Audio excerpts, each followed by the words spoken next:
ஆண்டவராகிய இயேசு கிறிஸ்துவுக்குள் அழைக்கப்பட்ட, வழிநடத்தப்பட்டு, பாதுகாக்கப்பட்டு வரக்கூடிய அன்புக்குரிய சகோதர சகோதரிகள் உங்கள் யாவருக்கும் நம்முடைய பிதாவாகிய தேவனாலும் கர்த்தராகிய இயேசு கிறிஸ்துவினாலும் கிருபையும் சத்தியத்தோடு கூடிய சமாதானமும் எப்போதும் இருப்பதாக என்கிற ஒரு வாழ்த்துக்களோடு, அருமையிலும் அருமையானவர்களே, பிரியமானவர்களே, நாம இது மாதிரி ஒரு முயற்சிக்குள்ள போய்கிட்டு இருக்கோம். தேவன் 7ஆம் தூதன் மூலமாக எழுதிட்ட 6 தொகுதிகள்ல இருந்து ஒரு தூர பார்வையை நாம் நமக்கு பிரயோஜனம் உண்டாகும்படி நாம் பார்த்து வருகிறோம். ஒரு மேற்பார்வை. நிச்சயமாக இது யாரு ஆழ்ந்து கவனிக்கிறார்களோ நிச்சயமாக அவங்களுடைய முத்திரையிடப்படுதலுக்கு பிரயோஜனமாக இருக்கும் என்று தாழ்மையாக நாம் நம்புறோம். ஏன்னா அதிக பிரயாசத்தோடு ஒருத்தர் தன்னை அர்ப்பணிச்சிருக்கிறாரு. இந்த தொகுதிகள் எழுதக்கூடிய காலத்துல முழுமையாக அர்ப்பணிச்சிருந்தார். முழுமையாக அர்ப்பணித்த அந்த பாத்திரத்துக்கு தேவன் எப்படி 1ஆம் சபையில அப்போஸ்தலர் பவுலுக்கு அதிக வியாக்கியானங்கள் பண்ணாரோ, அதே போன்றது ஒரு வியாக்கியானத்தினை 7ஆம் தூதனுக்கு தேவன் ரொம்ப பலமா கொடுத்திருந்தார். ரொம்ப பலமா. அப்போ மகா சத்தியங்கள், அதாவது ஆழமான சத்தியங்கள், ஆழக்கடல்ல போயிட்டு நம்ம முத்தெடுத்துட்டு வருவோம் இல்லையா, அந்த மாதிரி பரலோக ரகசியங்கள் வசனத்தின் விளக்கங்களாக நம்மிடமாய் கடந்து வந்தது. ஸோ அதே அவர் என்ன பண்ணிட்டாருன்னா தொகுத்து தொகுதிகள்ல எழுதி வச்சிருக்கிறார். ஸோ ரொம்ப அருமையான முயற்சி இது. அதுல நமக்கு ரொம்ப பிடிச்ச ஒரு சாப்டராக நாம் கடந்த வாரம் எக்ஸ்பிரஸ் பண்ணோம். அத்தியாயம் 10வது அதிகாரம். அப்ப இந்த 10வது அத்தியாயத்துல நம்ம எப்பவுமே ஒரு ஆலோசனை சொல்லியிருக்கோம். எந்த ஒரு தலைப்பை நாம் பார்த்துட்டா கூட அந்த தலைப்பை பிரித்து பார்ப்பது, அதாவது மீண்டும் மீண்டும் அதை வாசித்து பார்ப்பது நமக்கு அந்த தலைப்புக்குள்ள போகிறதுக்கு முன்னாடியே ரொம்ப உதவிகரமாக இருக்கும். பாருங்க, இந்த தலைப்பு நீங்க கவனிச்சீங்கன்னா வித்தியாசம், தனித்தன்மை. எதுக்கு நடுவுல இருக்கிற வித்தியாசம்? மனித சுபாவத்துக்கும் ஆவிக்குரிய சுபாவத்துக்கு இருக்கிற வித்தியாசத்தை பத்தி தான் உள்ளே அவர் பேச போறார். அடுத்தது மனித சுபாவத்தினுடைய தனித்தன்மை என்ன? அதாவது மனிதனுக்கு கீழே இருக்கிற மிருக சுபாவங்கள், மர சுபாவங்கள் அல்லது உலோகங்களின் சுபாவங்கள் எல்லாத்த பத்தியும் அவர் பேசிட்டார். அதுக்கப்புறம் அதனுடைய தனித்தன்மைகள் என்ன? அதே சமயம் அது கூட வித்தியாசப்பட்டு பல வகைகள்ல மேன்மை அடைந்திருக்கக்கூடிய தூதர் சுபாவம், தெய்வீக சுபாவம், இதை பத்தி கூட அருமையான இந்த சுபாவங்கள் பற்றின ஒரு ஸ்டடீஸ் அத்தியாயம் 10ல நமக்கு கொண்டு வர. பாருங்க, தமிழ் அவ்வளோ பெருசா இருக்கு, பட் ஆங்கிலத்துல பாருங்க, spiritual and human natures separate and distinct. ரொம்ப ஷார்ட்டா அவங்க இங்க கொடுத்துட்றாங்க. ஸோ இந்த ஒரு விஷயம் நாம் பார்த்தோம். எடுக்கும் போதே அவர் ஒரு விதிவிலக்கு பத்தி பேசிட்டு இருக்கிறார். விதிவிலக்கு பத்தி பேசிட்டு இருக்கிறாரு. இந்த விதிவிலக்குகள்ல இன்னும் கொஞ்சம் நம்ம லாஸ்ட்ல கூட, இந்த அத்தியாயத்தினுடைய லாஸ்ட்ல கூட நம்ம மீண்டும் அதை விவரணம் பண்ணுவோம். ரொம்ப குறிப்பா உங்களுக்கு கடந்த முறை நாம் பார்த்ததுனால அப்படின்னா இந்த பிரபலமாக இருக்கக்கூடிய இந்த ஒரு அத்தியாயத்துக்குள்ள நம்ம என்ன பண்ணிடலாம் அப்படின்னா கடந்து போயிடலாம். அப்ப சகோதர சகோதரிகளை, இந்த அத்தியாயத்துல நாம் பார்க்கும்போது நமக்கு கிடைச்ச முக்கியமான கருத்து என்ன அப்படின்னா, இந்த ஒரு டேபிள் முடிஞ்சதுன்னா நம்ம இந்த மாதிரி ஒரு டேபிளை நம்மளுடைய வீடுகள்ல வரைஞ்சு வைப்பது கூட நல்லதுதான். சுபாவங்கள் குறித்து இந்த மாதிரி நாம ஸ்டடி பண்ணி வைக்கிறது ரொம்ப ரொம்ப நல்லது அன்பானவர்களே. அப்போ இந்த இந்த அத்தியாயத்துல அவர் சொல்லக்கூடிய முக்கியமான கருத்துக்கள் என்ன அப்படிங்கிற போது, இந்த சுபாவங்களை வசன ஆதாரத்தோடு ஆராய்ச்சி செஞ்சு நமக்கு பிரகடனப்படுத்தினது தான், விவரப்படுத்தினது தான். அதாவது உலகத்துல 2 இந்த மனித சுபாவத்துல இங்க இருக்கு பாருங்க சைட்ல, இந்த மனித சுபாவத்துல 2 பேர் மட்டும்தான் பரிபூர்ண மனுஷர்களாக வாழ்ந்திருக்கிறாங்க. ஒன்னு ஆதாம், இன்னொன்னு கர்த்தர். ஆனா ராஜ்யத்துல என்ன ஆக போகுது அப்படின்னா, எல்லாருக்கும் இந்த சுபாவம் மீண்டும் கிடைக்கும். மனித சுபாவம்னா இப்ப இருக்கிறதெல்லாம் மனித சுபாவமே கிடையாது. அது கிட்டத்தட்ட இந்த மாதிரி இருக்குது, மிருக சுபாவமாக இருக்கு. ஏன்னா இங்கிருந்த மனுஷன் விழுந்துட்டான், பீஸ்ட்லியா மாறிட்டான். அப்ப இந்த மனித சுபாவம் கவனிக்கும் போது பரிபூர்ண மனித சுபாவம் தான் நிஜமான மனித சுபாவம். இந்த சுபாவத்தை சகோதர சகோதரிகளே மீண்டும் மனுக்குலத்துல இருக்கிற இந்த சத்தியத்துல வராத, இந்த சத்தியத்துல தன்னுடைய பூமிக்குரிய ஜீவனை பலியினால் தன்னோட உடன்படிக்கை பண்ணாத மத்த எல்லாத்துக்குமே என்ன கிடைக்கும் அப்படின்னா இந்த மனித சுபாவம் மீண்டும் கிடைக்கக்கூடிய ஒரு மாபெரும் பரிசாக இருக்கு அன்பானவர்களே. அப்ப ராஜ்யத்துல என்ன நடக்குது அப்படின்னு சொல்லி பார்க்கும்போது மீண்டும் மனிதர்கள் இந்த சுபாவத்துக்கு தூக்கி நிறுத்தப்படுவார்கள், உயிர்த்து எழுப்பப்படுவார்கள், உயிர்த்து எழுந்து நிறுத்தப்படுவார்கள் இந்த ஒரு சுபாவத்துல. ஆனா படிப்படியா தான் அவங்க அதை பெற்றுக்கொள்வாங்க. இன்னொன்னு, இந்த ஒரு அத்தியாயத்துல பார்க்கும்போது, இந்த ஒரு அட்டவணையில பார்க்கும்போது, அட்டவணையில கீழே இருக்கிற பொருளை விட அந்த அட்டவணையில அந்த வரிசையில எது முன்னாடி இருக்குதோ அதுதான் பெருசு. உதாரணத்துக்கு இந்த வரிசையில எது பெருசுன்னா தங்கம் தான் பெருசு, பொன் தான் பெருசு. இந்த வரிசையில மரம் தான் பெருசு. இந்த வரிசையில மனித சுபாவம் தான் பெருசு. இந்த வரிசையில தெய்வீக சுபாவம் தான் பெருசு. ஆனா கூட இந்த அட்டவணையில இன்னொரு கருத்து இருக்கு, உண்மை. அவங்க வரிசையில அவங்க பெருசா இருந்தாலும் அதுக்கு முந்தின வரிசையினுடைய கீழ் பாகத்துல என்ன இருக்கோ அது அதை விட பெருசாக இருக்கும் அப்படிங்கறதான் கருத்து. இதுதான் நம்ம நல்லா கவனிக்கணும். அந்தந்த வரிசையில எது முதலாவது இருக்குதோ அதுதான் அந்த அட்டவணையிலேயே அந்த வரிசையிலேயே பெருசு. அதை நம்ம பார்த்துட்டோம். இரும்புனுடைய வரிசையில பொன் பெருசு, பாசி வகைகளினுடைய வரிசையில மரம் பெருசு, மீன் பறவைகள் இன வரிசையில மனிதன் தான் பெருசு, தெய்வீக ஆவிக்குரிய சுபாவ வரிசையில தேவதூதரை விட தெய்வீக சுபாவம் தான் பெருசு. ஆனா இந்த தேவதூதர் சுபாவம் மனித சுபாவத்தை விட பெருசு. இந்த மீன்கள் மரங்களை விட முக்கியமானவை, இந்த பாசி வகைகள் தங்கத்தை விட முக்கியமானவை. இப்படிதான் போகுது இந்த அட்டவணை. இப்படி போகும். இதுல இதை விட இது பெருசு, இதை விட இது பெருசு. இந்த மனித சுபாவத்தை விட தேவதூதர் சுபாவம் பெருசு, இந்த தேவதூதர் சுபாவத்தை விட தெய்வீக சுபாவம் பெருசு. இந்த தெய்வீக சுபாவத்துக்கு மேலேயும் ஒண்ணு இல்லை, இதுக்கு மேல எதுவுமே கிடையாது. இதுதான் உயர்ந்த ஜீவியம் அப்படின்னு சொல்லிட்டு நாம் பார்க்கிறோம். இந்த அட்டவணையை நாம் பார்த்துட்டோம். ஆனா ஒட்டுமொத்த அண்ட சராசரித்தையுமே இந்த அட்டவணையில கொண்டு வந்துட்டார். மெட்டல்ஸ், பிளான்ட்ஸ், இங்க மிருகங்கள் மற்றும் மனிதர், இங்க தூதர், தேவன், எல்லாரையுமே இங்க கொண்டு வந்துட்டாரு இந்த அட்டவணையில. எப்படி பாருங்க, என்ன ஒரு ஆற்றல் பாருங்க, தேவனுடைய பரிசுத்தாவியினுடைய ஆற்றல். ஒரே அட்டவணையில விஷயத்தை பேசுறார்.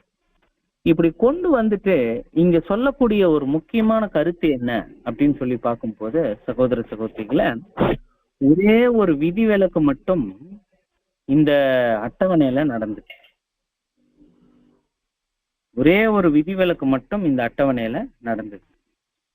அந்த அட்டவணையில நடந்த விதிவிலக்கு என்னன்னா, தேவதூதர் சுபாவத்தில் இருந்த ஒருத்தர் மனிதனாகவும், அந்த மனிதனாக வந்தவர் மீண்டும் தேவதூதர் சுபாவத்துக்கு இல்ல தெய்வீக சுபாவத்துக்கு கடந்து போனார்.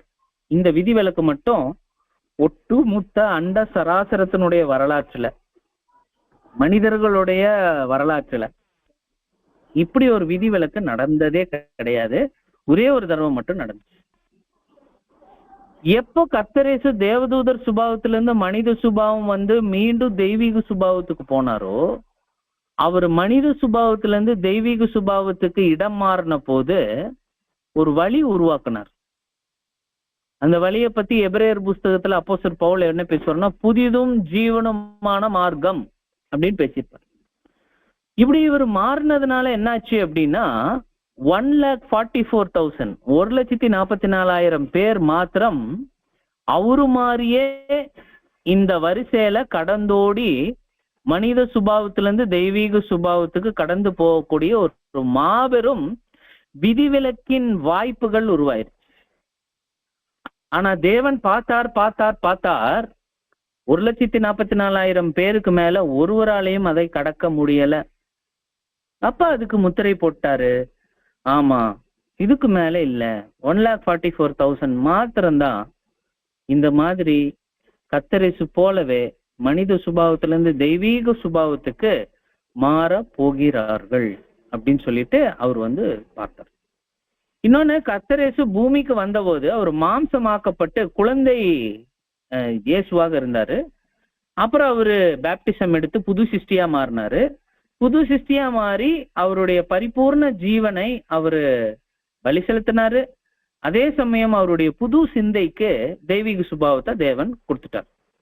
அவருடைய ஜீவனை தேவன் என்ன பண்ணிட்டாரு அப்படின்னா மனுக்குலத்தினுடைய ஈடு பலிக்காக எடுத்துக்கிட்டார் அப்படின்னு சொல்லி நம்ம பார்க்கணும். கர்த்தரேசு இங்க வரும்போது ஏதோ ஒரு கலப்பின ஜாதியாக வரல, அதை உறுதிப்படுத்துறார் இந்த அத்தியாயத்துல. கலப்பின ஜாதியானா தூதரும் மனுஷனும் கலந்த தேவதூத மனுஷனாக வரல, அல்லது மனுஷ தூதனாக அவர் வரல. அவரு பரிபூர்ண மனுஷனாகவே வந்தார். அதே சமயம் அவர் மாம்சத்துல மரித்து கொலையுண்டு ஆவியில உயிர்த்தெழுந்து போயிட்டார். இதுக்கு வசன ஆதாரங்கள் நமக்கு தெரியும். இவருக்கு ஏற்பட்ட விதிவிலக்கு போல இந்த அண்ட சராசரத்துல 1878 வருஷத்துக்கு பின்னாடி அநேக விதி விலக்குகள் 1,44,000 தடவை அந்த விதி விலக்குகள் நடக்கக்கூட வேண்டியதாக இருக்கு. அந்த விதி விலக்குகளுக்கு பாத்திரவான்களா நீங்க இருப்பீங்களா? நான் இருப்பனா? கேள்விக்குறி. சகோதர சகோதரிகளே, ரொம்ப முக்கியமான விஷயம். அப்படிப்பட்ட ஒரு சொரூபியா, அந்த ஆவிக்குரிய சொரூபியா போயிட்டா எப்படி இருக்கும் அப்படின்னா, நாம இருப்போம், ஆனா நம்மளை யாருனாலையும் பார்க்க முடியாது. நாம ரூபம் எடுத்துக்கொள்ள முடியும். அவர்களின் இயல்பான நிலையிலும் மகிமையுள்ளவர்களாக இருப்பார். இது பொதுவாக ஆவிக்குரிய ஜீவிகளுக்கு இருக்கக்கூடிய ஒரு மாபெரும் அதிகாரம், வல்லமை. சகோதர சகோதரிகளை, இதை பத்தி பேசிட்டு அடுத்து என்ன பேசுறாரு அப்படின்னா அழிவு பத்தி பேசுறாரு. அழிவுக்குரியது, மார்டல், அதாவது மரிக்கக்கூடிய நிலைமைகள் குறித்து பேசும்போது அங்கு மரணம் சாத்தியமானதாக இருக்கிறது. மாத்திரமல்ல, மரணத்தை அங்கு தவிர்க்கவும் முடியாது. ஐ திங்க் நம்ம இதுவரைக்கும் கடந்த முறை பார்த்திருந்தோம் நம்ம நினைக்கிறோம். இதுக்கு மேல நாம் கடந்து செல்லும் பொழுது ஒரு முக்கியமான விஷயத்தை நாம் பார்க்கணும். சகோதர சகோதரிகளே, இதுக்கப்புறம் இந்த விளக்கங்களை எல்லாம் கொடுத்துட்டு பிரதர் ஜனங்க மத்தியில் இருக்கிற ஒரு பொதுவான தவறான கருத்தை அவர் மீண்டும் முன் கொண்டு வர்றார்.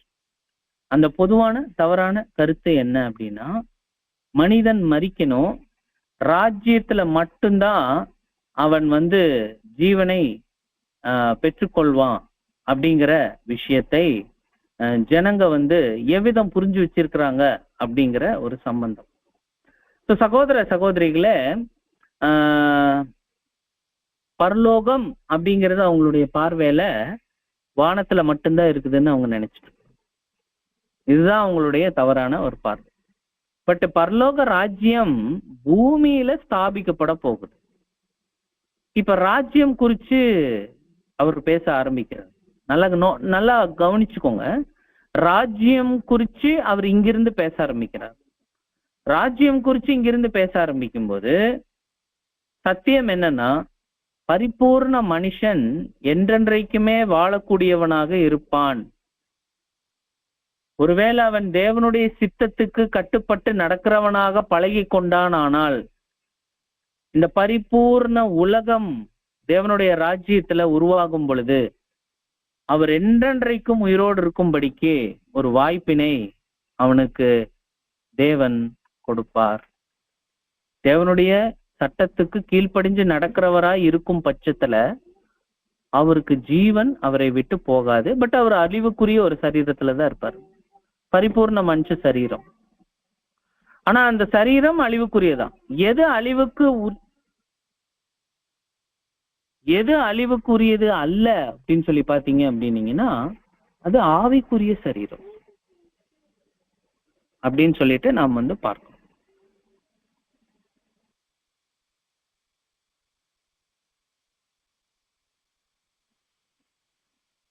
அப்போ சகோதர சகோதரிகளை, இந்த வித்தியாசங்களை நாம் புரிஞ்சுக்கிட்டு தியானிக்கும் போது, இது வெறும் அறிவா மாத்திரம் இல்லாம இது குறிச்சு நம்ம அடிக்கடி யோசிக்கணும். அழிவுக்குரிய சரீரம், அழிவில்லாத சரீரம், எது மேன்மையானது, எது மேன்மையானது? நம்மளுடைய மனது கூட நாமளே இதை அடிக்கடி பேசும் பொழுது நம் மனம் வாஞ்சிக்கும் இந்த அழியாமைக்குரிய விஷயங்கள். இந்த பொன் போன்ற குணலட்சணங்களை ஒருத்தர் அந்த சூழ்நிலையில தான் வளர்த்த முடியும் அப்படின்னு சொல்லிட்டு நம்ம பார்க்கணும். அடுத்து ஒரு மறுப்பு என்ன அப்படின்னு சொல்லி பாத்தீங்கன்னா, தேவனானவர் எல்லா நன்மைகளையும் சமமாகவே வழங்க வேண்டும் என்று நீதி கோருகிறதுன்னு சொல்றாங்க. அதனால நமக்கு என்ன சிக்கல் அப்படிங்கிற போது, விதி விலக்கு வச்சிருக்கிறாரே தேவன். எத்தனை முறை விதிவிலக்கு வச்சிருக்கிறார்? பைபிள் ரீட் பண்ற சகோதரி கொஞ்சம் ட்ரை பண்ணி பாருங்களேன். இது வரைக்கும் நாம் பார்த்த பாடத்துல தேவன் எத்தனை முறை விதிவிலக்குகளை ஏற்படுத்துகிறார் அப்படின்னு சொல்லிட்டு நம்ம பார்க்கிறோம்.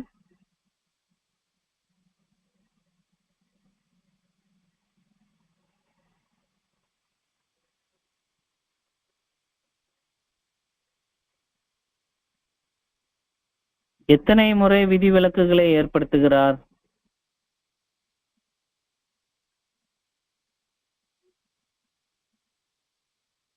வேற யாராவது கூட ட்ரை பண்ணணும்னா பண்ணுங்க. 1,44,000.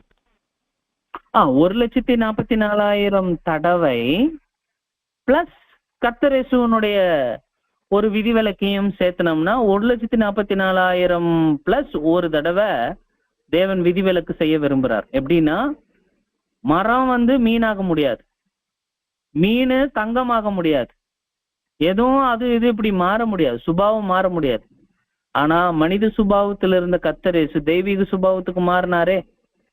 தேவதூதராக இருந்த கர்த்தர் இயேசு மனித சுபாவத்துக்கு மாறினாரே. அதே மாதிரியான விதிவிலக்கு சபையின் பேர்ல, சபைன்னு சொல்லும் போது நம்ம பேர்ல அந்த விதிவிலக்கு நடக்குது.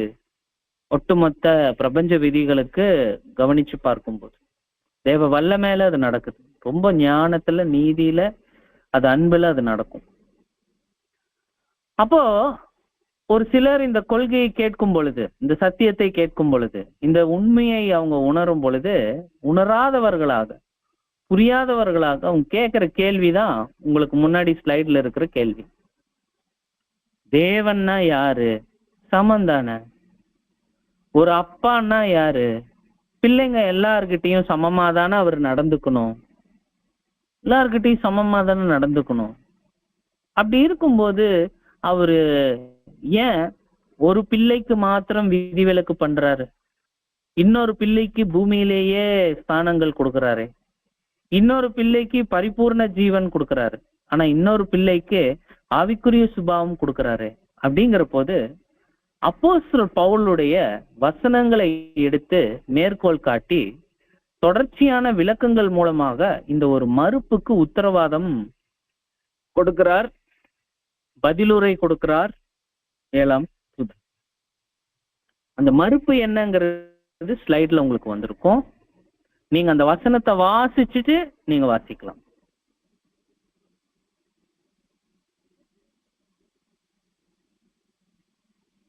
ரோமர் 9:20 வாசிச்சுட்டு பிற்பாடு ஸ்லைட்ல இருக்கிற பக்கத்தை சொல்லி நீங்க வாசிச்சு எங்களுக்கு உதவி செய்யலாம். ரோமர் 9:20. அப்படியானால் மனுஷனே, தேவனோடு எதிர்த்து தர்க்கிக்கிற நீ யார்? உருவாக்கப்பட்ட வஸ்து உருவாக்கினவனை நோக்கி, நீ என்னை ஏன் இப்படி உண்டாக்கினாய் என்று சொல்லலாமா? பக்கம் 261. தேவன் தம் சிருஷ்டிகளிடத்தில் தயை அளிப்பதில் எந்த ஒரு வித்தியாசமும் காண்பிக்க கூடாது என்பதே நீதி என்று சிலர் தவறான கருத்து கொண்டிருக்கின்றனர். அவர் ஒருவனை உன்னத ஸ்தானத்திற்கு உயர்த்தினால் நீதியின்படி அனைவருக்கும் அதே ஸ்தானத்தை அளிப்பதே சரியானது. சிலர் தாங்கள் பெற்ற உரிமைகளை செய்த தவறுகளினால் இழந்தார்கள் என்று நிரூபணமானால் அப்படிப்பட்டவர்களுக்கு மட்டும் சற்று தாழ்ந்த நிலைமையை தேவன் கொடுக்கலாம் என்று அவர்கள் தவறுதலாக எண்ணுகின்றார்கள். பாத்தீங்களா, இந்த இடத்துல அவர் பேசுறது, அந்த கேள்விக்குரிய பதிலாக அவர் கொடுக்கறது என்னன்னா, தேவன் தன்னுடைய சிருஷ்டிகளில் தயாளி அனுப்பதுல எந்த ஒரு வித்தியாசம் காண்பிக்க கூடாதுன்னு தேவன் கிட்டயே நீதி பேசுறவங்களா நீங்க? தேவன் யாரு? வீட்டின் தலைவர். அந்த தலைவர்கிட்ட, வீடுனா இது அவருடைய பெரிய வீடு, அநேக வாசஸ்தலங்களை கொண்டிருக்கிற ஒரு பெரிய வீடு இது. யூனிவர்ஸ், அண்ட சராசரம், ஏக லோக சக்கராதிபதி அவர். அவர் யாரு அப்படின்னா கிரேட் சாம்ராட். அவர் சாம்ராஜ்யங்களுக்கெல்லாம் சாம்ராஜ்யங்கள் வச்சு அந்த சாம்ராஜ்யங்கள்ல மகா மகா ராஜாவாக இருக்கிறார். அப்படிப்பட்ட ஒருத்தர் ஞானம் இல்லாம நடப்பாரா? நீதி இல்லாம இருப்பாரா? சிலர் தவறா சொல்லிட்டு இருக்கிறீங்க. ஒருவனை உன்னத ஸ்தானத்திற்கு உயர்த்தறார் அப்படின்னா நீதியின்படி அனைவருக்கும் அதே ஸ்தானத்தை கொடுக்கணும்னு நீங்க சொல்றீங்க. ஒருவேளை எல்லாருக்கும் சமமா இருக்கணும்னு நினைச்சா பூச்சி புழு கூட அவர்னால உருவாக்கப்பட்டதுதான். அப்ப அந்த பூச்சி புழுவை எல்லாம் ராஜ்யத்துக்கு கொண்டு வந்துடலாமா? முதல் நோக்கம் என்னன்னு புரியுது. சிருஷ்டிப்பினுடைய நோக்கம் என்ன, அதை நாம் புரியணும். இவங்க என்ன சொல்லிட்டாங்க அப்படின்னா, அந்த தவறை நியாயப்படுத்தி பேசும்போது, ஒருவேளை யாராவது தவறு செஞ்சது நிரூபணம் ஆயிடுச்சுன்னா அவங்களுக்கு வேணா தாழ்ந்த நிலைமையை கொடுக்கலாம், ஆனா சபைக்கு மட்டும் இப்படி உயர்த்தி கொடுக்கறது நல்லது இல்லை அப்படின்னு பேசுறாங்க. ஒருவேளை இவங்களுடைய கொள்கை சரியாக இருக்கும்னா இப்ப பக்கம் நம்பர் சொல்லி நீங்க வாசிக்கலாம் சகோதரி. இப்ப வாசிக்கும் போது நாம் தெளிவாக கேட்கணும் இந்த ஒரு வியாக்கியானத்தை. பக்க எண் 261. இவர்களது கொள்கை சரியாக இருக்குமேயானால் தூதர்களை காட்டிலும் இயேசுவை மேலான நிலைமையில் சிருஷ்டிக்கவும் அவரை தெய்வீக சுபாவத்திற்கு உயர்த்தவும் தேவனுக்கு உரிமை இல்லை என்றாகிறது. எல்லா தூதர்களும் அனைத்து மனிதர்களுக்கும் இயேசுவுக்கு செய்தது போன்றே செய்திருந்தால் நீதியாய் இருந்திருக்கும் என்பது இவர்களது வாதம். இக்கொள்கையை இன்னும் விரிவாக பார்க்கும் பொழுது சிலர் உன்னத ஸ்தானத்துக்கு உயர்த்தப்பட்டு தெய்வீக சுபாவத்திற்கு பங்கு பெறுவார்களேயானால் அதே நிலைக்கு மனிதர் அனைவரும் உயர்த்தப்பட வேண்டும் என்றாகிறது. இதே கொள்கையை ஏன் மிருகங்களுக்கும் சிறு பூச்சிகளுக்கும் பயன்படுத்தக்கூடாது? அவைகளும் தேவனுடைய சிருஷ்டிப்பாக இருப்பதால் உன்னத ஸ்தானமாகிய தெய்வீக சுபாவத்தை ஏன் அவைகள் அடையக்கூடாது என்றும் கேள்வி எழலாம். இது முரண்பாடான சிந்தனையை வெளிப்படுத்துகிறது. இது மேற்சொன்ன கொள்கையிலிருந்து வெளியான கற்பனையை அன்றி வேறு விஷயம் ஏதுமில்லை. பாருங்க, நீங்க ஸ்லைட்ல இருந்து பார்க்கிற பத்தியில கீழிருந்து 1 2 3 4 5 6 7வது லைன்ல, கீழிருந்து 7வது லைன்ல பாத்தீங்கன்னா இதே கொள்கையை கர்த்தரேசு உயர்த்தினா மனுஷங்களையும் உயர்த்தணும், மனுஷங்களை உயர்த்தினா எல்லா மனுஷங்களையும் உயர்த்தணும், எல்லாரையும் ஒட்டு மொத்தமா ஷிஃப்டிங் பண்ணி பரலோகத்துல கொண்டு போய் விட்டுறலாமா? சரியாகாது. அது சரியாகாது. அது நீதி இல்லை, அது அன்பு இல்லை, அது ஒரு சரியான மெத்தட் இல்லை. இதே கொள்கையை அப்ப மிருகங்களுக்கும் சிறு பூச்சிகளுக்கும் கொண்டு போயிடலாம். நேத்து நம்ம கண்ணு முன்னாடி ஒரு நாய்க்குட்டி இருந்துச்சே, அல்லது நம்ம வீட்டுக்கிட்ட சுத்திட்டு இருக்குதே பூனை, எல்லாமே அவரோட பிள்ளைகள் தானே, அவைகளையும் கூட்டிட்டு போயிடலாம்ல. அப்படி வருது இல்லையா அப்படின்னு அவர் பேசுறார்.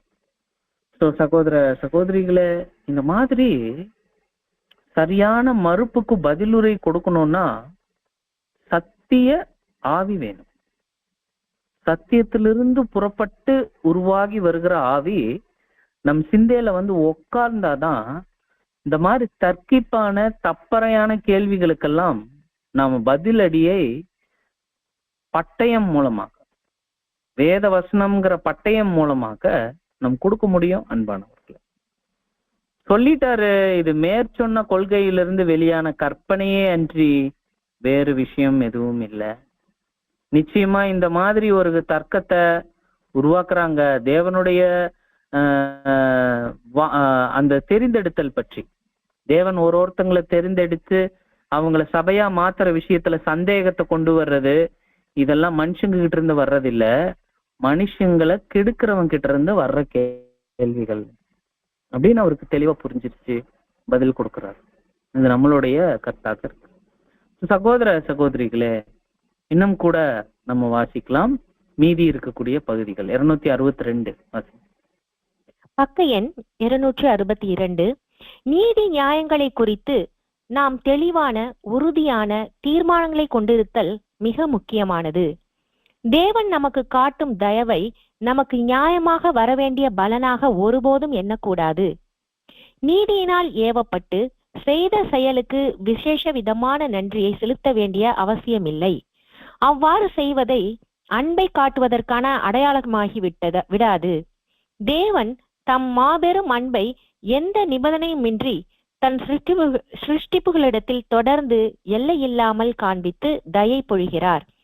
ஆகவே சிருஷ்டிகள் இதற்கு கைமாறாக தேவனிடத்தில் அன்பையும் நன்றியையும் செலுத்தி துதிக்க வேண்டும். அவ்வளவுதாங்க. இது ஆக்சுவலா அந்த விதி விலக்குக்குள்ள என்ன இருக்குன்னா தயை இருக்கு. தேவன் மட்டும் விரல் போட்டு என்ன ஆரம்பிச்சார்னா ஒருத்தனுமே நிலை நிற்க முடியாது. ஒருவருமே, ஒரு சகோதரி ஒரு சகோதரன் கூட நிலை நிற்க முடியாது.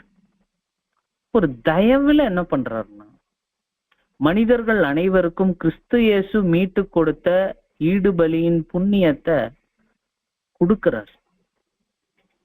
எல்லா மனுஷரும் ரட்சிக்கப்பட்டுறாங்க, மறுபடியும் உயிர் தெழுந்துடுறாங்க, மீண்டும் ஜீவனோடு வந்துடுறாங்க. இது அவருடைய தயை. சபை அவங்களுடைய வஸ்திரம் கரைப்பட்டதுதான், ஆனா அவங்க தோய்த்து வெளுத்துட்டாங்க. கடைசியில் அவங்களுடைய நீதி உண்மையான நீதியாக இருந்தது, பரிசுத்தவான்களுடைய நீதியாக இருந்தது.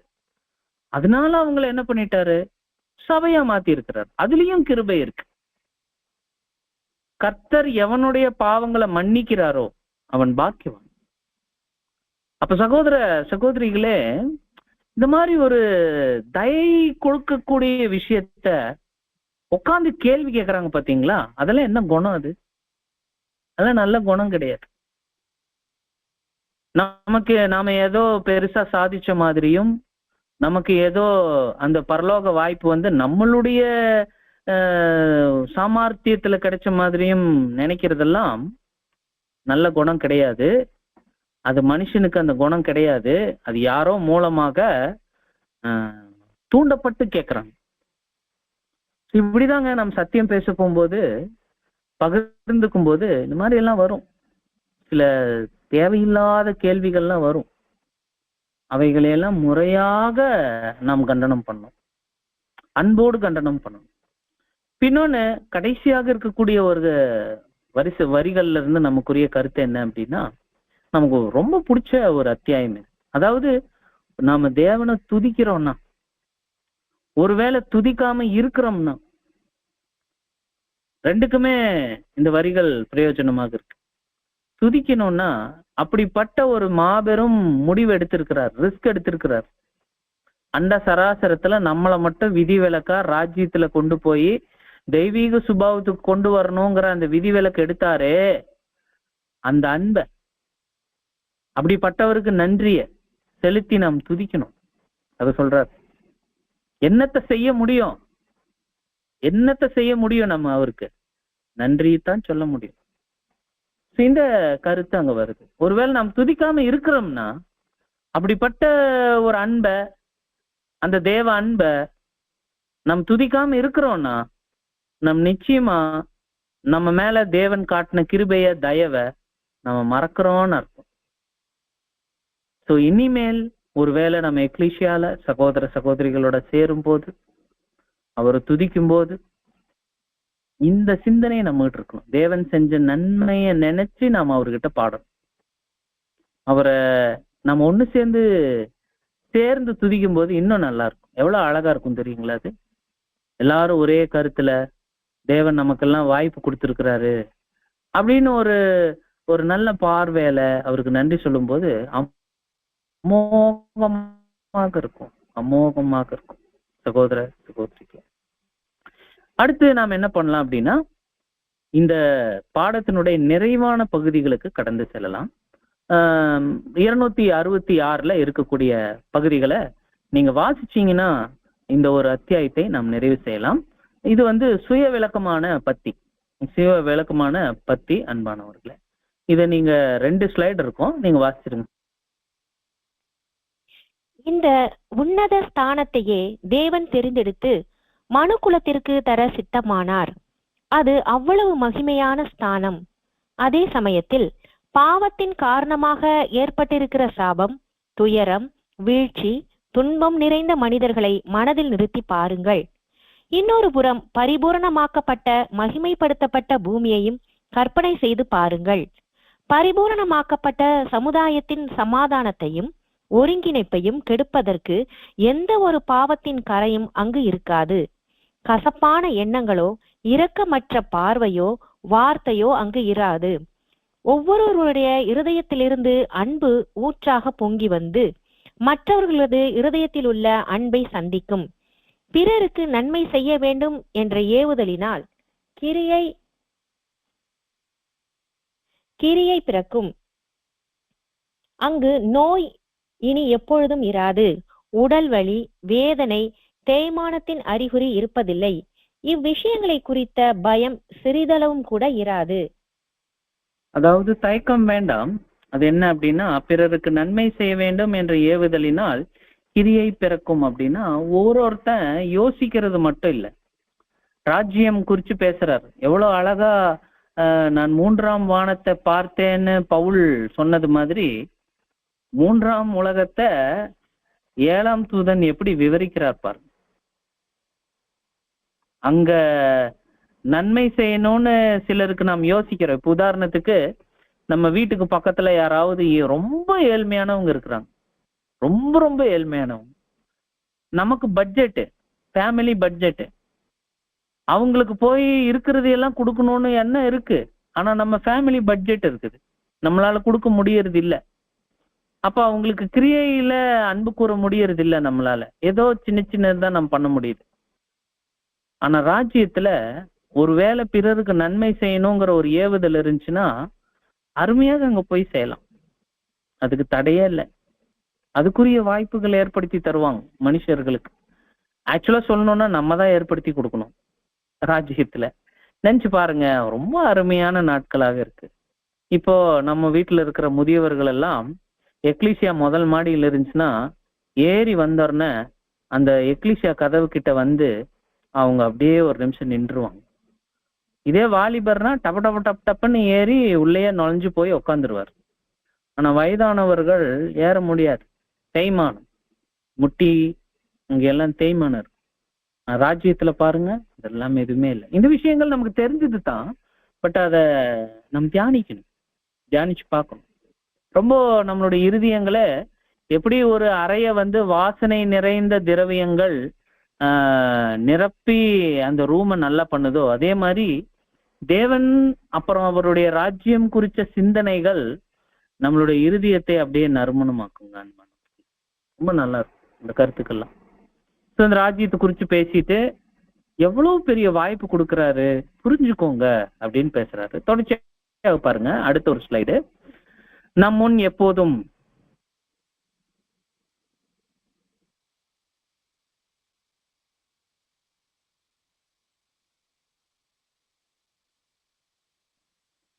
வாசிக்கலாம். ஸ்லைட்ல நாம் முன் எப்பொழுதும் கண்டிராத பூரண மனிதனின் அழகு ஆரோக்கியத்தை எண்ணும் போது அது அதிசயமாகவும் அற்புதமாயும் இருக்கும். நாம் இதுவரை பார்த்திருக்கிற மனித சாயலுக்கும் பண்புகளுக்கும் ஒப்பான அழகும் ஆரோக்கியமும் உள்ள எல்லா உருவங்களை காட்டிலும் பூரண மனிதத்துவமானது அற்புதமும் அதிசயமும் ஆனந்தமாய் இருக்கும். உள்ளார்ந்த பரிசுத்தமும் பூரண சிந்தையும் பூரண ஒழுக்க சுபாவமும் ஒவ்வொரு மனித முகத்திலும் பிரகாசமாயிருக்கும். உலக சமுதாயத்தின் ஒட்டுமொத்த நிலைமையும் இவ்வாறே இருக்கும். தாங்கள் நேசித்தவர்கள் இறந்து போனதால் ஏற்பட்ட துக்கத்தில் வாடியிருப்போரது கண்ணீர் துடைக்கப்படுவதால் உயிர்த்தெழுதலின் பணி நிறைவடைந்து விட்டது என்பதை அவர்கள் உணர்ந்து கொள்வார்கள். பாருங்க, வேதத்துல யுகா யுகங்கள் குறிச்சு சில வசனங்கள் தான் இருக்கு. அதுல ஒரு வசனம் வந்து வெளிப்படுத்தல் 21:4. அந்த வசனம் நீங்க வாசிச்சிடலாம், ஸ்டடி பண்ணுங்க. வெளிப்படுத்துதல் 21:4.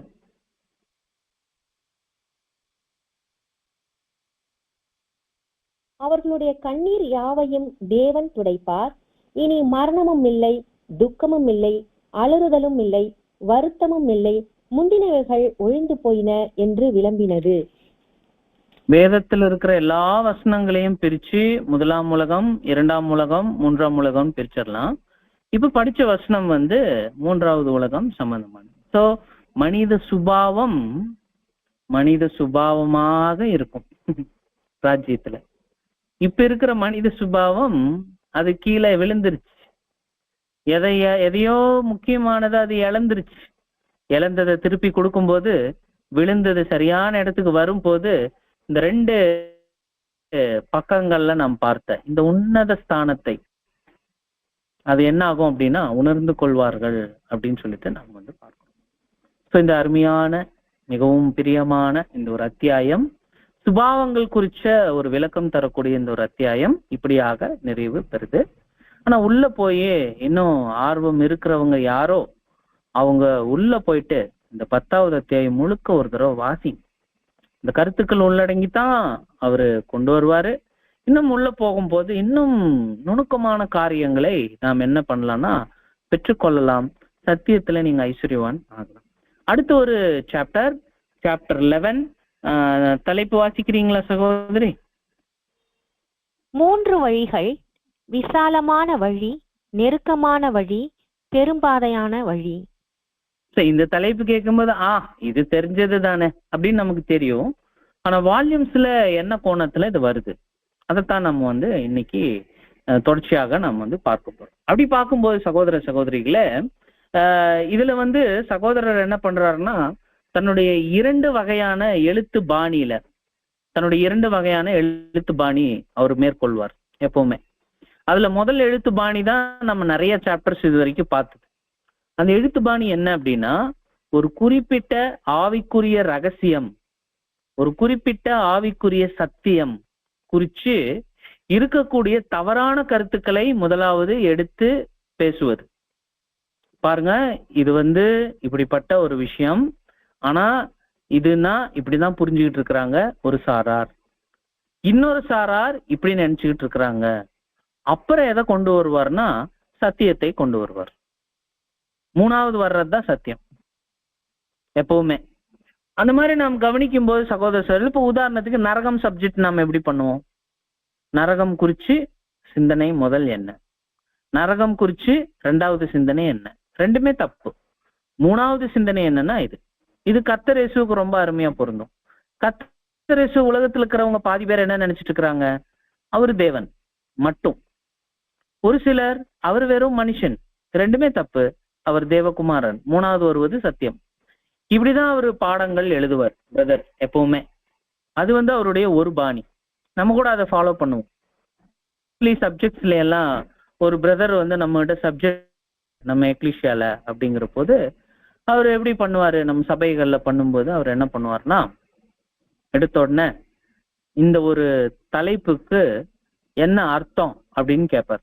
ஒருத்தவங்க ஒரு கருத்து சொல்லுவார். அப்புறம் அவருடைய விளக்கத்தை முறையாக ஸ்டடி பண்ண, தியானம் பண்ண விஷயத்தை அவர் என்ன பண்ணுவார்னா எக்ஸ்பிளைன் பண்ணுவார். இது வந்து ஒரு பாணி. 2வது பாணி என்ன அப்படின்னா, வேதத்தில் பிரபலமாக இருக்கக்கூடிய ஒரு விஷயம் அல்லது புது சிருஷ்டிகள் பெற்றுக்கொள்ள வேண்டிய ஒரு முக்கியமான சத்தியம், அது ஒரு இடத்துல இருக்கும். அந்த ஒரு இடத்துல இருக்கிற விஷயத்த அநேக வசனங்கள் மூலமாக ஒரு பாசிட்டிவ் ஆட்டிடியூட்ல, ஒரு பாசிட்டிவ் ஆங்கிள் அதை எடுத்துட்டு போறது. அதாவது இது எவ்வளவு முக்கியமான விஷயம், இது எங்கெங்கெல்லாம் பேசப்பட்டிருக்கு, யாரெல்லாம் பேசியிருக்கிறாங்க, ஏன் பேசினாங்க, அப்படி கொண்டு போற விளக்கம். அந்த மாதிரி தான் 11வது அத்தியாயத்தை 2வது பாணியின்படி எழுதி இருக்கிறாரு 7ஆம் தூதன். ஓ, வழி அதுதான் தலைப்பு. ஆனா எவ்வளவு வழி இருக்கு? 3 வழி. என்னென்ன வழி இருக்கு? விசாலமான வழி, நெருக்கமான வழி, பெரும் பாதையான. என்னங்க இப்படியெல்லாம் வேதத்துல விளக்கங்கள் இருக்கா? ஆமா. முதல் வசன பகுதியை நாம் வாசிக்கலாம். 7வது அதிகாரம் 13, 14ல 2 வசனங்கள், 2 வழிகள் பற்றி நம்ம படிச்சு முடிச்சிடலாம். அது நமக்கு தெரிஞ்ச விஷயம்.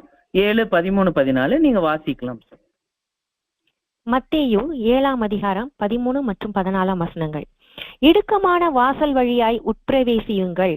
கேட்டுக்கு போகிற வாசல் விரியும், வழி விசாலமாய் இருக்கிறது, அதன் வழியாய் பிரவேசிக்கிறவர்கள் அநேகர். ஜீவனுக்கு போகிற வாசல் இடுக்கமும் வழி நெருக்கமுமாய் இருக்கிறது, அதை கண்டுபிடிக்கிறவர்கள் சிலர். இதுல நாம என்ன பண்ணலாம்னா, மீண்டும் அந்த அட்டவணையவே இங்க கொண்டு வரலாம். இதுக்கு முந்தின இருந்த அட்டவணை இல்லாம 11வது அத்தியாயத்தை 10ஆவதாகவும் 10வது அத்தியாயத்தை 11ஆவதும் விளக்கி இருந்தாருன்னா ரொம்ப கஷ்டம். அதனாலதான் இந்த ஹோல் 1வது வால்யூம் எழுதுறதுக்கு முன்னாடியே இந்த சத்தியமெல்லாம் அவருக்கு மனதிலேயே அவர் வச்சிருந்தார். அப்புறம் வரிசை கிரமமா எழுதுறார். இன்னும் சொல்லணும்னா, முதல் வால்யூம் எழுதும் போதே 6வது வால்யூமினுடைய கருத்துக்கள் எல்லாம் அவருக்கு தெரியும். ஆனா அவர் அதுல பக்குவப்படுறதுக்காக தேவன் அவரை சில அனுபவங்களுக்குள்ள கொண்டு போயிருந்தார், தூதனை. அப்புறம் 6வது வால்யூம் எழுத வச்சார். அப்புறம் முடிச்சிட்டார், நிறைவு செஞ்சுட்டார். 7வது வால்யூம் நமக்கு கிடைக்கல. அவர்கிட்ட கேட்டாங்க, நீங்க தான் 7வது வால்யூம் எழுதிட்டு இருக்கிறீங்களான்னு. அதுக்கு அவர் சொன்னாரு, இல்ல, ஐ திங்க் வேற யாராவது எழுதுவாங்க அப்படின்னு அவர் சொன்னார். ஆக்சுவலா அதுக்கப்புறம் நடந்த விஷயம் உங்களுக்கு தெரியும். 7வது வால்யூம் தேவன் என்னதான் வச்சு எழுதுறாருன்னு ஜட்ஜ் ரூதர்ஃபோர்டு எழுதி சொல்லிட்டார். சகோதர சகோதரிகளை அதை நிறைய பேர் ஏத்துக்கல, அது மற்ற ஒரு கதை. ஆனா இங்க பார்க்கும்போது இந்த வசனங்களினுடைய விளக்கங்கள் கவனிச்சு பார்க்கும்போது அவர் என்ன சொல்றாருன்னா, 2 வழிகளை கண்டுபிடிச்சு எழுதுறார். அதாவது அந்த அட்டவணையை பார்க்கும்போது மனித சுபாவத்திலிருந்து விழுந்து போன ஜனங்களாக இருக்கக்கூடிய ஜனங்கள் எந்த வழியா போனா தெய்வீக சுபாவத்துக்கு போலாம் அப்படிங்கிறது இடுக்கமான வழி. அதுதான் ஜீவனுக்கு போகிற வாசல். அதே அட்டவணையில எந்த ஒரு வாய்ப்புமே இல்லாம பண்ணக்கூடிய ஒரு வாழ்க்கை முறை எது அப்படின்னா, மிருக சுபாவத்துக்கு போகக்கூடிய ஒரு வாழ்க்கை முறை எது அப்படின்னா 13வது வசனம். ஒருவேளை அவர் ஜீவனுக்கு போகிற அந்த விதிவிலக்கின் வாசலை அவர் எடுக்கல அப்படின்னா, விதிவிலக்கின் வாசலை அவர் எடுக்கல அப்படின்னா, அவரு ராஜ்யத்துல பெரும் பாதையான வழியில் சத்தியம்.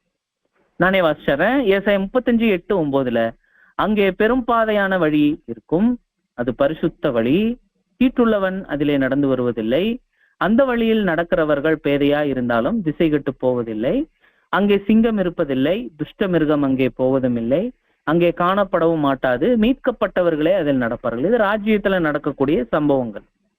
அப்ப மனித சுபாவத்திலிருந்து மிருக சுபாவத்துக்கு கீழே விழுந்து போனவங்களை மேலத்து வர்ற ஒரு வழிதான் எது அப்படின்னா இந்த பெரும்பாதையான வழி. மீண்டும் அவங்க மனித சுபாவத்துக்கு கொண்டு வந்து நிறுத்துற ஒரு வழியாக நாம் இதை நாம் பார்க்கணும். அப்ப கவனிச்சு பார்க்கும்போது சகோதர சகோதரிகளே, இந்த விசாலமான வழி எப்போ திறக்கப்பட்டது அப்படின்னா, எப்ப ஆதாம் விழுந்தாரோ அப்பவே இது திறந்துருச்சு. நாம எப்ப பிறந்தோமோ அப்ப விசாலமான வழியில தான் பிறந்திருக்கிறோம். அந்த கருத்தை உள்ள கொண்டு வர. ஆனா ஒருவேளை அந்த விசாலமான வழியில விழுந்து போய் பிறந்திருக்கக்கூடிய நாம் நினைத்தால், இதுதான் சத்தியம், நாம் நினைத்தால் இந்த விசாலமான வழியிலிருந்து வழி மாறலாம், இடம் மாறலாம். அந்த வழி பலியின் வழி, பாத் ஆஃப் சாக்ரிஃபைஸ், கர்த்தரேசு மூலமாக கிடைக்கக்கூடிய பரிபூர்ண ஜீவனை இழந்துட்டு இருக்கக்கூடிய ஜீவனை படிப்படியா இழந்துட்டு பலி செலுத்தி ஒருவேளை நம்மள வரும்போது பரிசுத்தவான்னு நம்மள சொல்றாரு. உடன்படிக்கை செய்த கிறிஸ்தவர்கள் என்று சொல்றாரு. யூத யுகத்துல பார்த்த முற்பிதாக்களுக்கு ஒத்த வகையில நம்ம கூட இடைப்படுவாரு தேவன். நம்மள என்ன பண்ணிடுவார்னா, இடுக்கமான வழியின் மூலமாக சுபாவ மாற்றத்தை அடைய பண்ணிடுவார். இந்த விஷயத்தை அங்க சொல்றார். ஒருவேளை வர தவறினவர்கள் திரள் கூட்டமாக மாறுவாங்க. ஒருவேளை இந்த சத்தியத்துக்குள்ளேயே வர தவறினவர்கள் அவங்களுக்கு பரிபூர்ண ராஜ்யத்துல, பரிபூர்ண பூமியில பரிபூர்ண மனித சுபாவம் கொடுக்கப்படும். ஒரே விஷயம், அவங்க கீழ்ப்படியும். நாம மரபாக நம்மளுடைய பெற்றோர்கிட்ட இருந்து பெறப்பட்ட ஒரு சாபத்தின் நிமித்தம் மரபாக நாம் என்ன பண்றோம் அப்படின்னு சொல்லி பார்க்கும்போது விசாலமான வழியிலேயே பிறந்தவர்களாக இருக்கிறோம். உடன்படிக்கை செஞ்சதுக்கு அப்புறமும் அந்த வழியிலேயே சம்டைம்ஸ் நாம் நடக்கவும் செய்யறோம் ஆரம்பத்துல. ஆனா நாம எப்ப இடுக்கமான வழிக்குள்ள வர ஆரம்பிக்கிறோமோ அப்போ சகோதர சகோதரிகளே நமக்கு சுபாவ மாற்றம் சாதகமாகிறது. அங்க நமக்கு ஜீவன் கிடைக்கிறது. நாம் இப்பவே தேவனுடைய ஒரு சுபாவத்தை வாங்கி இருக்கிறோம். அந்த சுபாவம் என்ன அப்படின்னு சொல்லி பாத்தீங்க அப்படின்னீங்கன்னா, சுதந்திரமாக முடிவெடுக்கும் ஆற்றல். சுதந்திரமாக முடிவெடுக்கும் ஆற்றல். இப்ப பள்ளிக்கூடத்துல ஒரு நிறைய ஆசிரியர்கள் இருக்கிறாங்க. திடீர்னு பள்ளிக்கூடத்தின் முதல்வர் என்ன சொல்றாருன்னா, நம்ம பள்ளிக்கூடத்துல ஒரு மாபெரும் விழா எடுக்க போறோம், அதனால நிறைய வேலை இருக்கு, 10,000 பேர் வர்றாங்க, அதனால நீங்க இங்கேயே தங்குற மாதிரி இருக்கும், எத்தனை பேர் வர விரும்புறீங்க அப்படின்னு கேட்டா ஆசிரியர்கள்னால கை தூக்க முடியாது.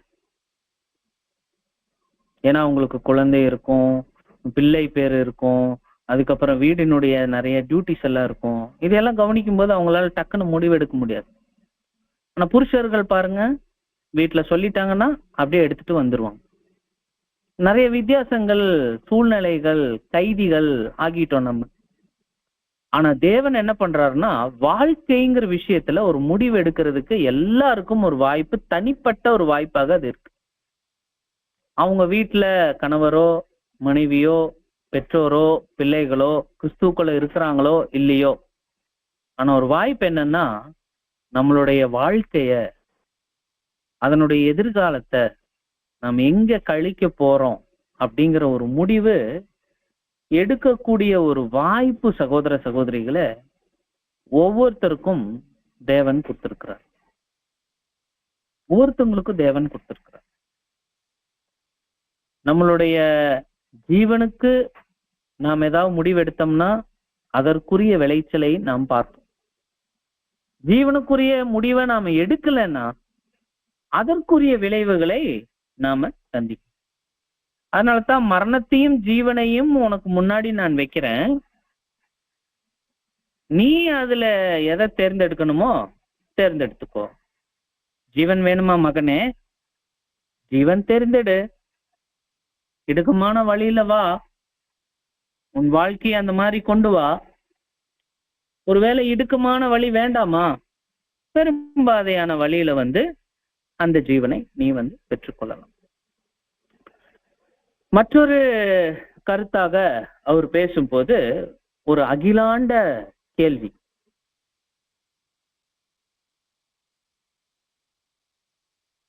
உங்க கண் முன்னாடி இருக்கு. ஜீவன்னா என்ன, வாழ்க்கைனா என்ன? ஜீவன், வாழ்க்கை, இது எல்லாமே ஒரு கொள்கைகளுக்கு உட்பட்டது. அந்த கொள்கை தேவனுக்குள் இருக்கிறது அப்படிங்கிறது தான் கருத்து. தேவனுக்குள் இருக்கிறதுங்கிறது தான் கருத்து. அந்த கொள்கை தேவனுக்குள்ள என்னவா இருக்கு? தேவன் ஜீவனை அபிஷேகம் பண்ணியிருக்கிறார். அவங்க என்ன மாதிரி ஜீவனுக்குரிய விஷயங்கள்ல விதைக்கிறாங்களோ அதை அவங்க அறுப்பாங்க. ஒருவேளை மரணத்துக்குரிய விஷயங்களை விதைச்சாங்கன்னா மரணத்தையே அறுப்பாங்க.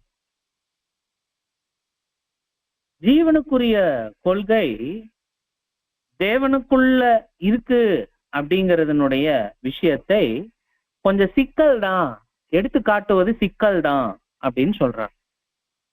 அப்படியா? எந்த அளவுல, எப்படி அப்படிங்கிற போது சகோதர சகோதரிகளே, இந்த வாழ்க்கை அல்லது ஜீவன் அப்படிங்கிறது தேவனுடைய உள்ளார்ந்த ஒரு கொள்கையாக உள்ளது. அவர் சிருஷ்டிகளில் தேவன் முன்குறித்த சில காரணங்களினால் அது நடந்துகிட்டு இருக்குது அப்படின்னு சொல்றாரு. இதுக்கு உதவியாக அவர் பயன்படுத்தக்கூடிய அத்தியாய பகுதிகள் அது ஃபர்ஸ்ட் வால்யூம்ல இருக்கு அன்பானவர்களே. நீங்க அந்த ஃபர்ஸ்ட் வால்யூம்ல கவனிக்கும் போது பகுதிகளை நீங்க படிக்க வேண்டியதாக இருக்கும். ஒரு அருமையான கருத்து அங்க கொண்டு வர்றாரு, ரொம்ப அருமையான கருத்து. அந்த கருத்து எங்க இருக்கு அப்படின்னு சொல்லி பார்க்கும்போது நம்ம குறிச்சு வச்சிருக்கோம், உங்ககிட்ட நம்ம அதை படிக்க சொல்றோம். ஸ்லைட்ல வராது, ஒரு நிமிஷம்.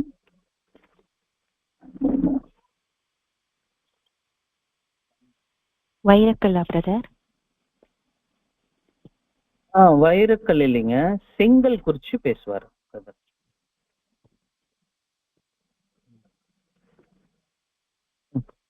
அதாவது சாரி, அது ஸ்லைட்ல இல்ல, அதனால இங்க இருக்கிற சகோதரி அதை வாசிப்பாங்க.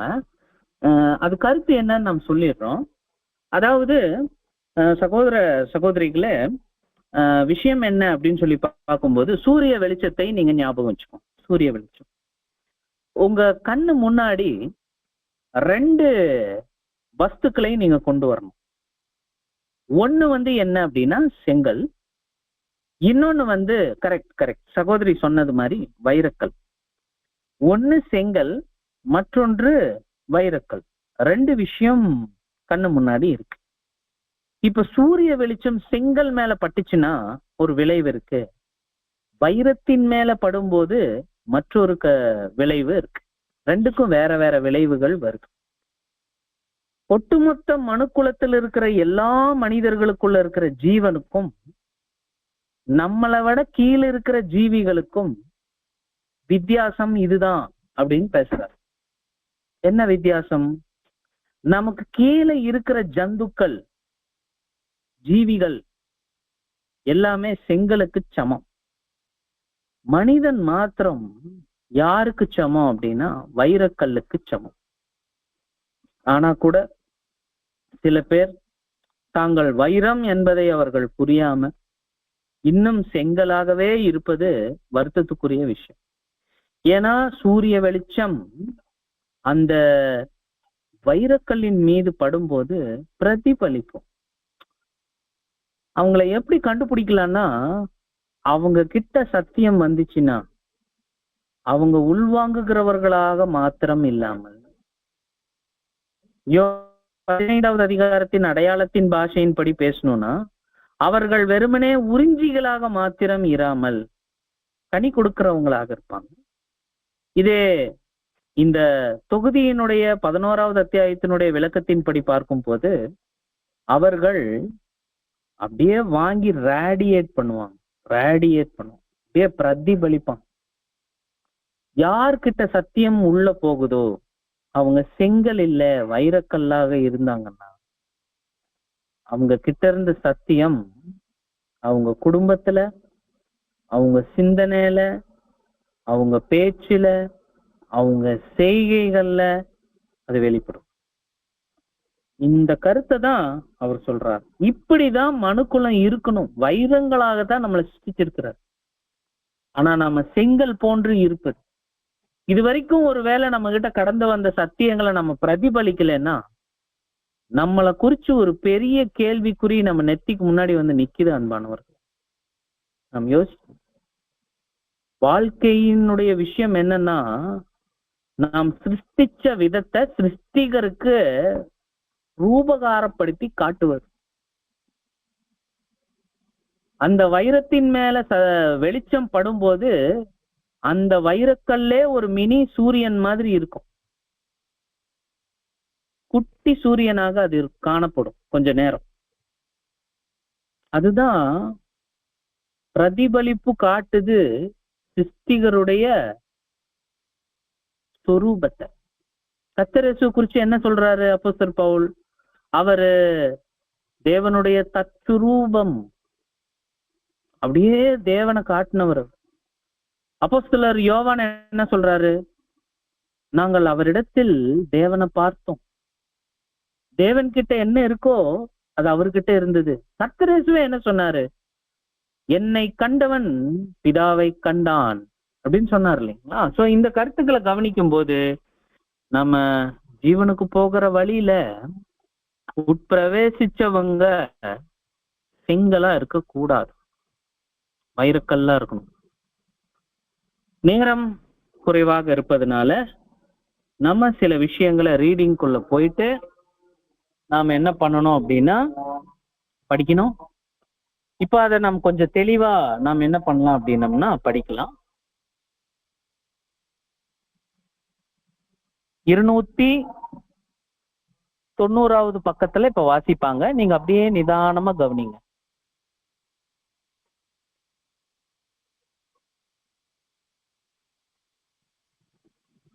ஜீவனுக்கு போகிற குறுகலான வழி.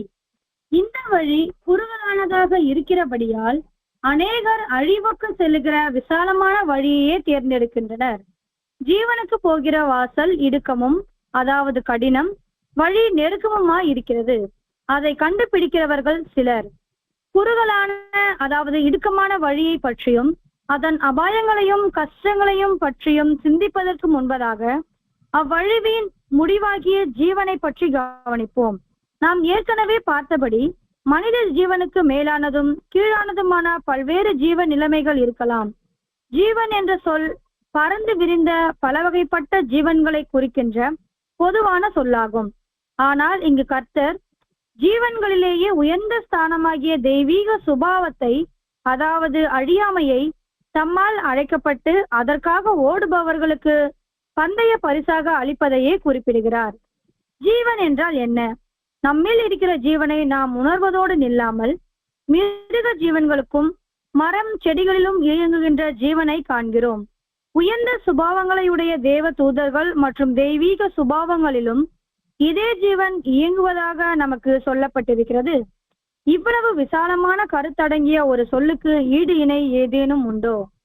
எல்லா ஜீவன்களிலும் இருக்கிற ஜீவனுக்குரிய ரகசியங்களை நம்மால் கண்டுபிடிக்க முடியாவிட்டாலும் தெய்வீக ஜீவியாகிய யெகோவா தேவனே ஜீவனங்களுக்கு எல்லாம் ஊற்று என்றும், இந்த ஜீவனிலிருந்தே மற்ற அனைத்து சிறு ஊற்றுகளும் புறப்படுகின்றன என்றும் அறிகிறோம். உயிருள்ள அனைத்து பொருட்களும் ஜீவனுக்காக அவரையே சார்ந்திருக்கின்றன, அவராலேயே உண்டாக்கப்படுகின்றன. தேவனிடத்தில் இருக்கிற ஜீவனும் அவரது சிருஷ்டிப்புகளிடத்தில் இருக்கிற ஜீவனும் ஒன்றே. இது சக்தியின் ஊற்றே தவிர இது ஒரு பொருள் அல்ல. இந்த பலனானது தேவனுக்குள் சுபாவத்திலேயே உள்ளது. ஆனால் அவரது சிருஷ்டிப்புகளிடத்தில் தேவனால் ஏற்படுத்தப்பட்ட சில நிபந்தனைகளுக்கு உட்பட்டிருக்கிறபடியால் தேவனே அதற்கு காரணரும் ஊற்றும் கர்த்தாவுமாய் இருக்கிறார். சிலர் எண்ணுகிறபடி சிருஷ்டியானது சிருஷ்டித்தவரின் சுபாவமாகவோ அல்லது சந்ததியாகவோ எவ்விதத்திலும் இராமல் ஜீவனானது வழங்கப்பட்ட தேவனுக்கு கை வேலைப்பாடாய் இருக்கின்றது. தெய்வீக சுபாவத்தில் மட்டுமே ஜீவனானது சுயாதீனமும் எல்லை இல்லாததாயும் பற்றாததாயும் எப்போதும் தொடர்ந்து இருக்கிறதாயும் மற்ற எந்த கீழ்நிலைகளாலும் பிறப்பிக்க கூடாததாயும் கட்டுப்படுத்த கூடாததாயும் இருக்கிறது என்ற உண்மையை உணர்ந்திருத்தல் வேண்டும். யெகோவா தேவன் தம் சிருஷ்டிகள் ஜீவிப்பதற்காக தாம் நியமித்ததும் பராமரித்து வருவதுமான இயற்பியல் கோட்பாடுகளுக்கெல்லாம் அதிகாரியாய் இருக்கிறார் என்று நாம் அறிகிறோம். தெய்வீக சுபாவத்திற்கு மட்டுமே உரிய இந்த குணமே அழியாமை என்று அழைக்கப்படுகிறது. நாம் முந்தைய அதிகாரத்தில் பார்த்தது போல அழியாமை என்பது மரிக்கக்கூடாத நிலைமை என்பதோடு நோயற்றதும் வலியற்றதுமான நிலைமை ஆகும். மெய்யாகவே அழியாமை என்பதும் தெய்வீகத்துவம் என்பதும் ஒரே பொருளை உடைய இணையான இரு வார்த்தைகளே. சூரியனிலிருந்து பூமிக்கு ஒளியும் சக்தியும் கிடைப்பது போலவே எல்லா உயிர்களும் ஆசீர்வாதங்களும் நன்மையுமான எந்த ஈவும் பரிபூர்ணமான எந்த வரமும் தெய்வீக தன்மையுடைய அழியாத ஊற்றிலிருந்து வருகிறது.